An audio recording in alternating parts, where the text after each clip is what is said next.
Today, I thought I was going to make a big breakthrough. I'd just been on the phone to Constable Holmes. Yes. I see. Yes.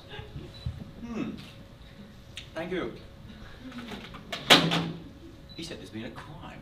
Something about tarted up harpies staggering drunk, and wide-naked men in rubber garments hanging from the lampshade. So obviously, I'm there in a flash. Reginald William Harris. Here. Well, I better have a look around. Wait a minute. Have you got a search warrant? I haven't, of course, so I improvise. I must have dropped it inside the house as I walked in. But before that, I'll need to see your television license. I haven't got a television license. I've been meaning to get one, but I just haven't got to it. Then perhaps you have a diploma from the Royal College of Surgeons, The Royal what? I have reason to believe within the last hour in this room, without anesthetic, you performed an illegal operation on a bald Negro minstrel, about 5'2", all Pakistani. And that is only the beginning. I deny it. Well, the DPP is going to take a very poor view if you have been offering cut-priced amputations to immigrants. Just as I was making progress here, Constable Holmes comes running in with an ironing board. Sir! That's an ironing board. What we're looking for is a darkie, short of a leg or two. Then the mother has the nerve to ask to practice, so I tell her stiff, no, it is not all right.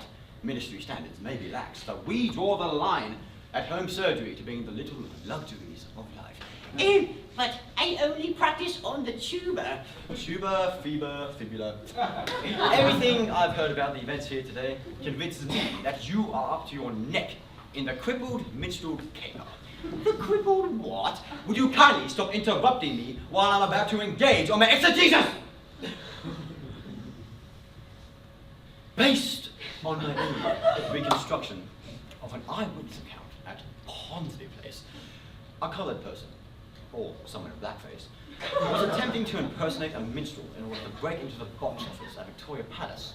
They might have gotten away with it if it had not been for an elderly lady residing at number 7, who witnessed the whole ordeal.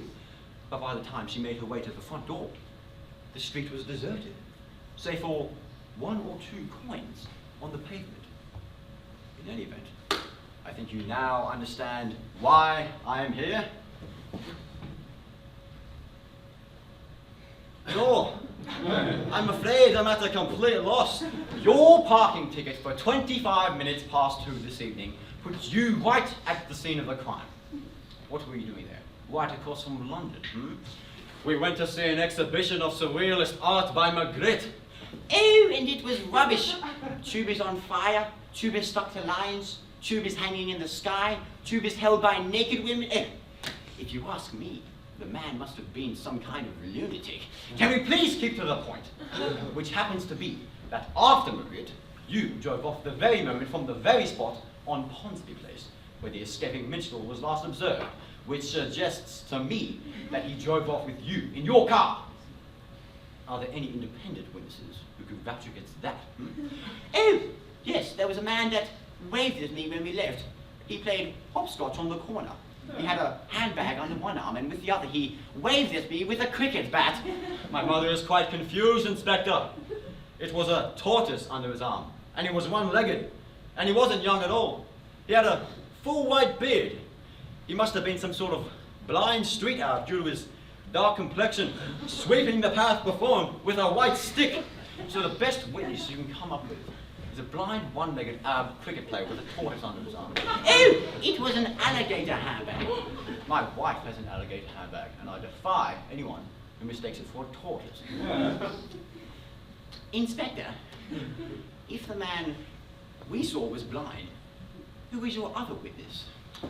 Ah, that was me. I myself live at 4 Ponsonby Place.